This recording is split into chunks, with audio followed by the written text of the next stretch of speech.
board meetings. We've got 3 of those, 3rd of February, 17th of February, and we have a joint meeting of the Burwood, Pegasus and Shirley Papanui community boards of the 24th of February, which in itself contains a Part A report. So let's deal with the 3rd and the 17th of February together, and I'll invite Andrea to give us a snapshot of what's happening in Burwood, Pegasus. Cool, great, thank you. So the 3rd was just a pretty standard meeting. There wasn't really anything that I can see in there that's particularly relevant to bring up today. On the 17th, probably the one thing I just want to raise would be the maintenance of public-owned assets in New Brighton. Seems to be a ongoing year after year thing. The community board asked the council to improve its levels of service. They agree verbally, but then after a month it's back to the same old. So we're working on that one. I think that was really it. Oh, and we've got the community advisory group has been formed. I'm chairing it, and it's got our first meeting in about a week and a half. So you'll be probably seeing a bit of that in the papers. They're following it. The media are following it quite closely. Yep. Glenn Livingston. If I may offer, just by way of comment, we've actually asked for. We want to know what the specific levels of service are with New Brighton in comparison with other suburbs. We're dealing with perception and or reality, so we want to know the actual facts. So we've requested this through the community board advisor, this information from staff over whether New Brighton is receiving actual, the levels of service it should. There's a bit to deal with, so that's. Yeah, so it could be that we do look to improve them, but at the moment we're seeking that information. Okay. Yanni? Yeah, given that was nearly a month ago, have you received that information? No. So, because I think it's a really important point, and at the Finance Committee we are getting levels of service being failed to be met around some of our maintenance. That's bread and butter of what council does. Can we ask the acting CEO just to chase up that request and circulate it to all elected members? Because I think it would be really useful for us to know.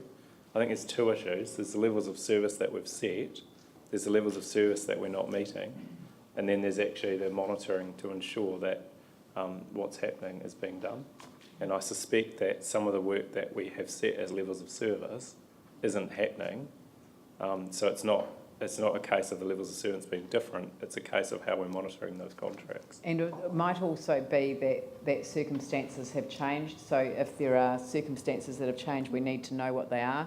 Because I remember, I can't remember his name, who used to go around and collect all the rubbish on a Monday morning, who had a part-time contract with, I think, through the New Brighton Business Association. So that there have been ways of meeting levels of service which are not your usual sort of external contractor, but very much an internal local community group taking care of themselves, but with council support, and that I really like that option. David East? Yes, I think just to alert members that, and some may have seen it in this morning's paper, there was an issue regarding fishing on the pier, and particularly crab potting. And that's an issue just drawing people's attention. It's probably going to raise its ugly head a bit more as we go on. There's probably a commercial activity that's happening down there, and I'm thinking that we'll have to address that issue in some fashion or other in the coming months. Yep. Are there any other issues? Because I've got one. I was slightly annoyed to read the Alpine View Living Village having to come back yet again for another crack at the council to extend the speed limitation outside the Alpine View Living Village. We have known about this extension, this requirement to extend the protection of the 50k area for a long time, and I personally think that we cannot wait for April 2014. We should be progressing this as a matter of urgency. We've got Preston's development coming in, And it's just nonsense that we've got people turning into 80k traffic from two areas, the Alpine View subdivision, well, the retirement village, which is now extended across the road, and also the small subdivision, which is called... Waitakeri's still in the 50k area. It's that one on the left as you're going out of Burwood. Yeah, it's a small... Yeah, come on, starts with... sounds like... But you know the one that I mean. Local councillors? Yes. Anyway... no, that's right. I've got quake brain too. So, but the point is that there are two exits onto the 80k area, and this could be easily. The one you're thinking of actually exits into 50k. It's just no. Right on the boundary. But people are speeding up when they get to by the time they get to that intersection or into that T intersection, they are speeding. So. So I don't know what the process is, but when I read this, I thought it would be a good idea that we get an urgent report on this. The public consultation, I understand that we have to go through a public consultation to change speed limits, but this one has been on the radar for more than 2.5 years. So it's just got to get done as a matter of urgency. Yeah, I mean, April 27th, we've already set the agenda for our next meeting. April 2014 is only a month away or less. Yes, but that's just to approve, undertake the consultation. I That was don't going to know. be my query, that do we have to consult for the speed limit? Yeah, we change? do. There's a legal requirement around changing the speed limits. Yeah. So The other thing I want to Yes. raise too is that we've had advice from staff that it only qualifies as a 60k area. We asked them to go back and try and go, well, that I think there's enough of a special case to make it 50, but we're not sure what we got on with that. Well, I'd like to speed it up. To slow it down. I'd like to speed up the slowing down. Can I suggest that we actually do that? I mean, this is an issue here, it's an issue wherever there are new subdivisions, because they come from 80, 100k zones, and suddenly there is a residential subdivision, and the slowing down of the roads around them is way, way too slow. I asked NZTA about this, and apparently we have the power to set the speed limit, because I had wrongly been blaming them. But I think that what For we local roads, but not NZTA highway. Right, yes. Yeah. So I think we just ask that council start the process of lowering the speed limit as fast as as soon as possible. Yep. Yep, I agree. So, I'll pick that up. yep. So, do we need a resolution of council? I think if we get a resolution of council, then so I would like to move that the that council staff are approved to undertake public consultation on a speed limit change in the area described in 1.1. So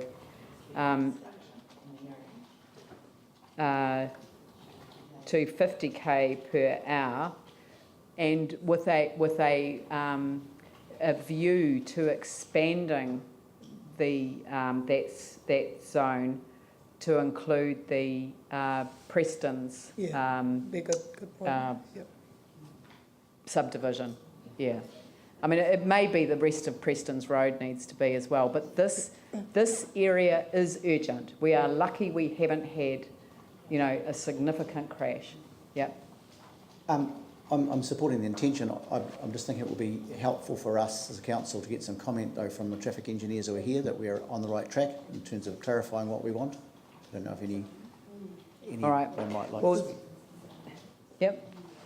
Paul Burden. Paul Burden. Welcome. Yes, Paul Burden, Road Corridor Operations Manager. So speed limits are reviewed every 2 years because it's quite a laborious process to capture everyone's requests and review them all in accordance with the very strict guidelines that are placed before us by NZTA. So part of that process requires us to look at a number of different factors that affect people's speeds. One of the key things to keep in mind when setting speed limits is what are the actual driving conditions conducive to, because if we're setting speed limits that are deemed by the general motoring public to be inappropriate for that particular zone, then the police have very big difficulty trying to keep speeds down to that lower limit when the surrounding road environment is telling the motorist perhaps they should be going faster. So you can imagine the analogy of putting a 50k sign up in a very rural road. It's unlikely that most motorists would reduce to 50k, they'd keep going at the speed that they felt comfortable with. So we have to be very careful that we set appropriate speed limits, and that's why we take some quite considerable time working out and looking at all the factors to see that yes, this lower speed limit is in fact appropriate for this particular zone. So When was the last time you consulted about this area? I'm not sure when we've consulted about But this it was particular more than area. 2 years ago, wasn't it? I don't know. Okay, well then maybe we do need a report on it. David and then Glenn. Subdivision is the limes. Sorry? The subdivision limes, is the yes, limes, but it is. I mean, really,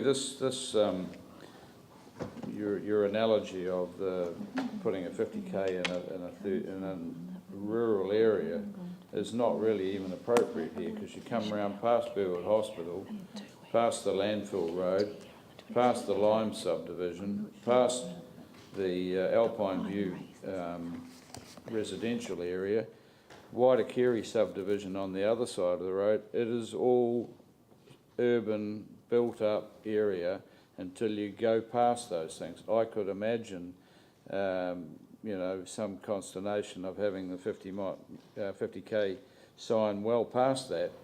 But these areas are all substantially built-up areas and have been now for the last 2 or 3 years.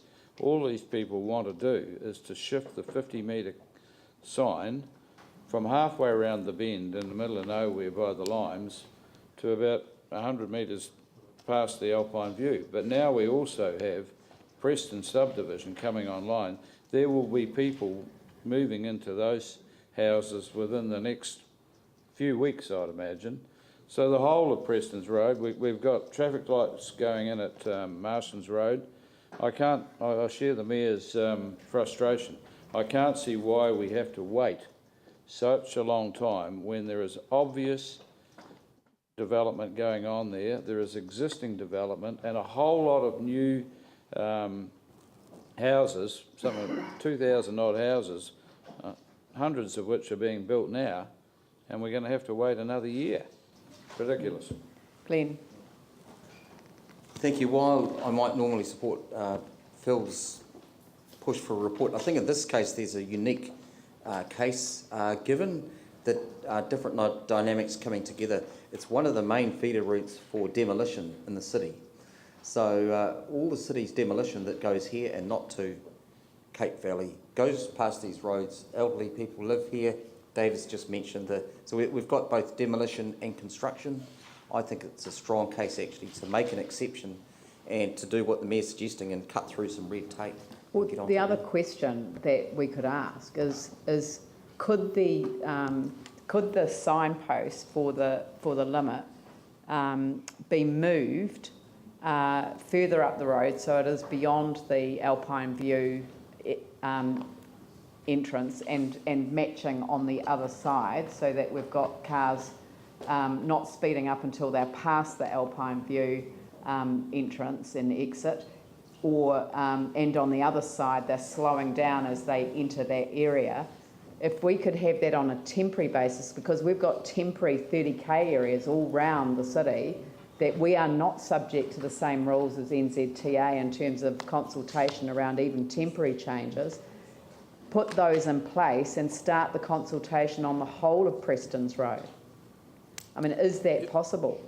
Well, it's certainly possible, but I'm not advocating that we do that. I'm advocating that, and I'm not disagreeing with what you're saying about it not being timely that we get onto this and look at it quicker. All I'm saying is that there's a process to follow, and the process is don't necessarily have to take 2 years. If we agree it's timely to do that now, then we can look at that particular instance now and we can see what we can do to get that moving as quickly as possible. What I'm strongly advising against is suggesting that it should be 50 and it should be there, and us being told to go and make that happen, because that to me would undermine the process that we've set in place to ensure that we're getting appropriate speed limits. So what about that council staff report to council, so we're going to lift it here, so to really send the message that we want this to be resolved, on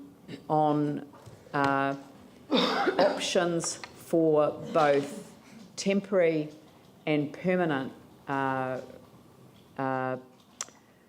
speed limit changes to the area, so speed limit changes to the area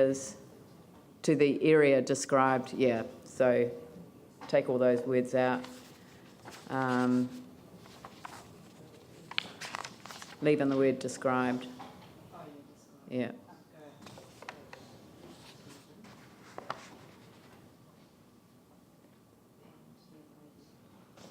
On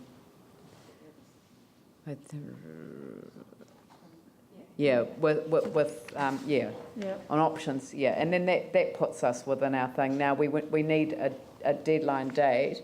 That the suggestion is that comes straight here on the 10th of April, which means that as a community board, Andrea, you could get an update prior to the meeting, but we've already got it on our agenda as a report with a recommendation. Great. Is that all right? Yes. So that staff report to council on options for both temporary and permanent speed limit changes to the area described in item 18.1.1 on page 115 of the agenda. And just to make that crystal clear, that means the option of moving the signs on a temporary basis to the outer reaches of the what do you call the entrance and exit of the egress of the egress and ingress. So, but anyway, to the If I could interrupt, by shifting it, say 50 metres past Alpine View, you're 50 metres in front of the new precinct. Yes, which is why I've said temporary and permanent. I mean, temporary changes, they could do this tomorrow. They could pick up those signs and move them tomorrow. I mean, I have got some background on this because I made this request, and I know I made this request more than 2 years ago. So it was a degree of frustration that led me to read that in fact it has still not been resolved. And I was told the reason it couldn't be dealt with more than 2 years ago was that they had just consulted on the area, on the speed limits in that area, and had decided it wasn't necessary to make the changes. But the area has been significantly built up since then. The traffic has significantly built up since then. And in fact, what has built up since then is exactly what Glenn Livingston identified, which is the waste that is being taken into the Bottle Lake area. So I'll put, no, somebody would like to second that, David East. I'll put the motion. All those in favour say aye. Those opposed say no. That's carried. Thank you. So that turned out to be not a fully Part A report. So did we put the motion on the whole report? I think. Did we? Yes, it included that. Oh, right. Okay, right. So we've dealt with that. So now we move on to the... I just have one short question for Andrea. She may or may not be able to answer that. It's in relation to your item 15, the application, and it's a really great, a great project, the Family History Society of New Zealand. It was just that since that, I would have presumed that that might cover all of Christchurch, as the report refers to. Were they intending to go to all of the community boards besides Shirley, Tapanui and Burwood, Pegasus? I think the history book was very much set on a geographical location. It was very much, was it Shirley and... In your area? And I see. I see. yeah, there was 2 suburbs that it That's fine. was crossover. So, That's great. Yeah. It looks a good project. Thanks, Cynthia. Very good. So now we